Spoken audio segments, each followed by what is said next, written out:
Vamos a hablarles a continuación de montaña y más concretamente de uno de nuestros picos más míticos, más conocidos, más populares, que durante mucho tiempo no lo han sido tanto, ¿no? Ha sido un poco desconocido, pero que cada vez más la gente conoce el Espigüete. Miguel Ruiz Ausín además ha elaborado una publicación, vamos a decirlo así, donde es protagonista el Espigüete, pero donde es un protagonismo compartido con todos aquellos que lo han ido descubriendo al público, al común de los mortales, y que lo han ido haciendo cada vez más accesible, ¿no?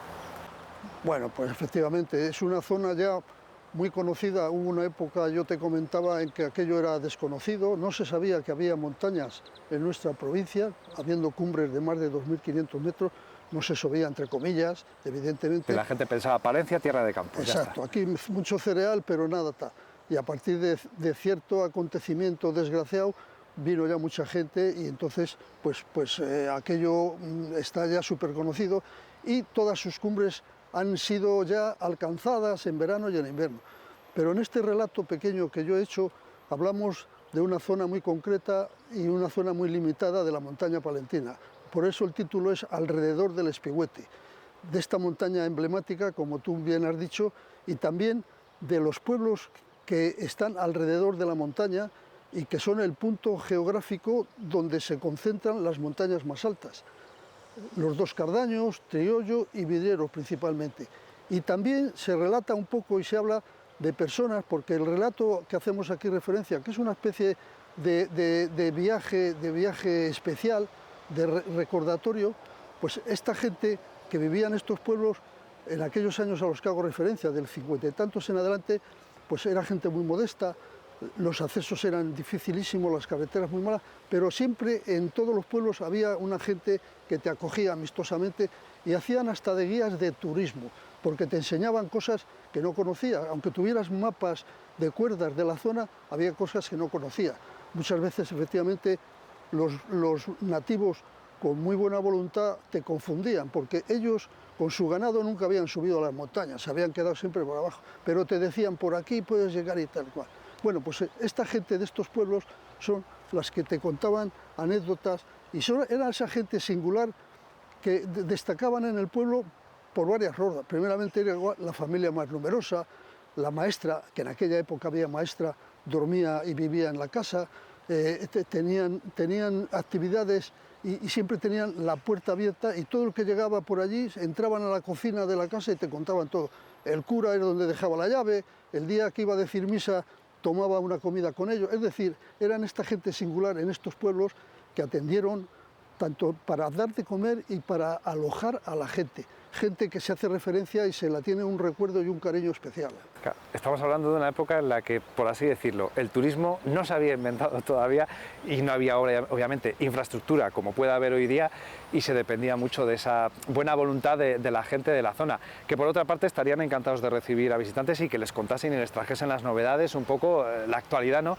Pero es verdad que, decía yo, protagonismo compartido del Espigüete con quienes abrieron brecha, ¿no? Pero también no nos olvidemos efectivamente de toda esta gente que ponía todo de su parte y se lo ponía fácil a quienes iban a descubrir e ir abriéndonos la montaña al resto, ¿no? Sí, sí, y que en aquella época de limitaciones de todo tipo encontrabas en esa casa siempre la comida adecuada, si había que dormir te atendían perfectamente, te acogían con cariño y luego pues eran amistades que se compartía ya en el tiempo a partir de qué momento, porque claro, esa es una zona que en invierno sobre todo se cerraba la carretera y a lo mejor tardaba 15 días a abrir.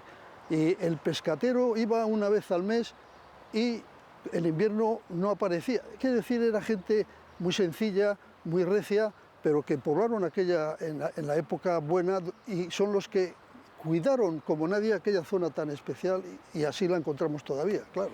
Y hoy es una zona, vamos a decir, un poco más turística, ¿no? Porque por lo menos hay alojamientos, hay hostelería, hay además un interés, ¿no? Y una demanda. Lo comentaba antes Miguel, curiosamente o paradójicamente, una desgracia convirtió en atractivo turístico nuestra montaña y más concretamente el Espigüete.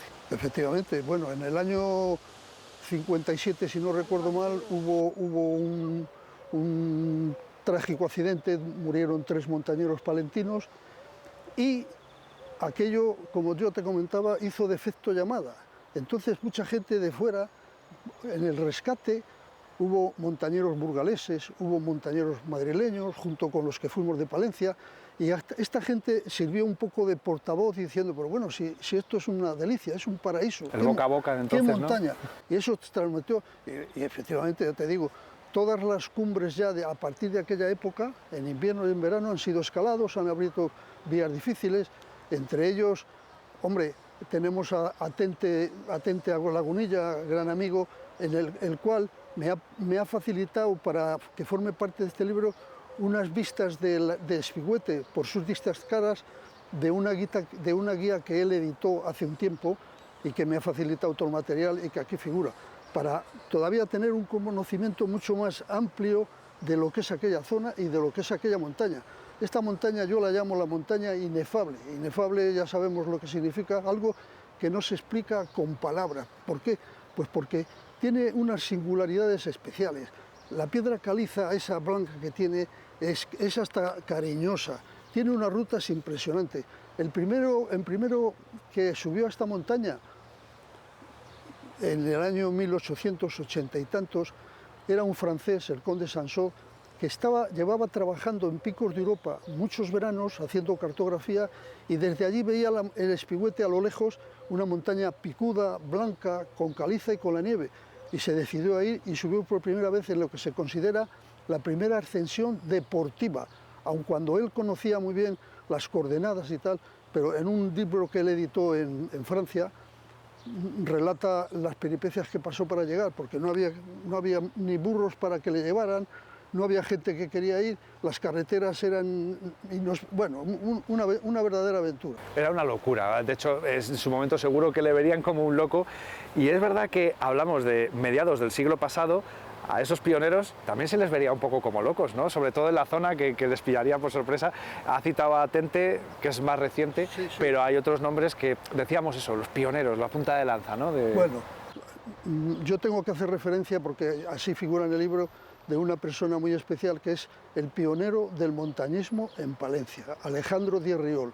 Este hombre hizo magisterio, sacó una nota excelente que le permitía elegir el mejor pueblo de la provincia y pidió el más avanzado de la montaña, Polentinos, el más metido al norte de la provincia por su afición a la montaña.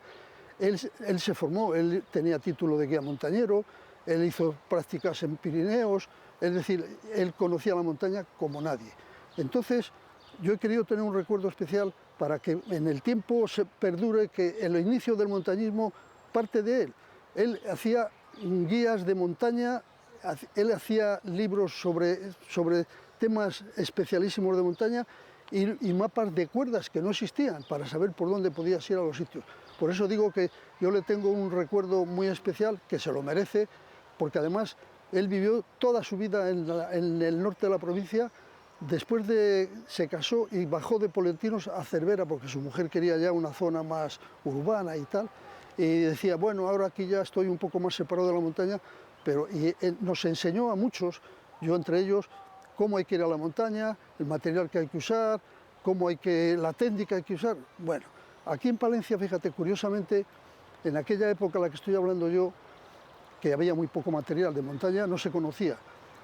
Comprábamos cuerdas en Madrid y para hacer prácticas con ellas, como no íbamos a la montaña, en el Barredo Viejo, en el Cristo del Otero, en estas paredes de tierra, con unas clavijas que nos hacían en la fábrica de armas de medio metro, las cruzábamos, las metíamos en la tierra y hacíamos prácticas de escalada para luego poder ir a la montaña. Aquellos tiempos fueron heroicos, evidentemente, porque no se conocía nada y era el principio de todo. Que eran los primeros tiempos. Hoy podemos asomarnos a toda esta historia de nuestra montaña a través de este libro editado, publicado de la mano con la Diputación de Palencia, pero que lo más importante, Miguel, aquellos que quieran leerlo, que quieran verlo y que quieran tenerlo como una referencia en nuestra montaña para conocerla mejor, ¿dónde lo van a poder encontrar? Bueno, la Diputación lo ha puesto a la venta en las distintas librerías. Esto no es, quiero recordarlo y recalcarlo, no es una guía de montaña. Las guías de montaña hay publicadas varias y muy buenas, dicho porque digo muy buenas, hechas por otras personas distintas a mí, muy buenas, y esa faceta ya está cubierta. Esto es otra cosa, esto es una especie de de viaje sentimental por una época, como he dicho y recalco, muy concreta, es esta zona a la que yo tengo un cariño muy especial, y referido de los años 55 hasta el principio de este siglo. Todo el que haya recogido o haya ido por aquella zona en estas épocas, pues tendrá un recuerdo especial, porque ahora ha cambiado todo. Ahora ya se han hecho casas de comida, hay hoteles, quiero decir, aquello es todo está más accesible en todos los sentidos, ¿no? Pero aquellos tiempos heroicos y difíciles, pues fueron los que de aquella época estamos hablando, claro. Y los que la gente va a ver reflejado en esta publicación. Miguel, muchas gracias por haber hablado con nosotros, lo primero, pero sobre todo por ese trabajo en reconocimiento a una zona concreta, a una gente concreta y a unos pioneros palentinos que no deben caer en el olvido.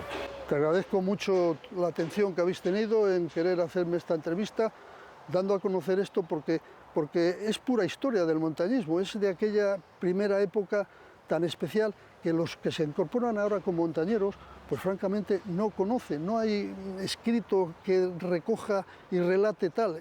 Eso ha sido una modestísima nota que yo he querido aplicar a esto. Muchas gracias.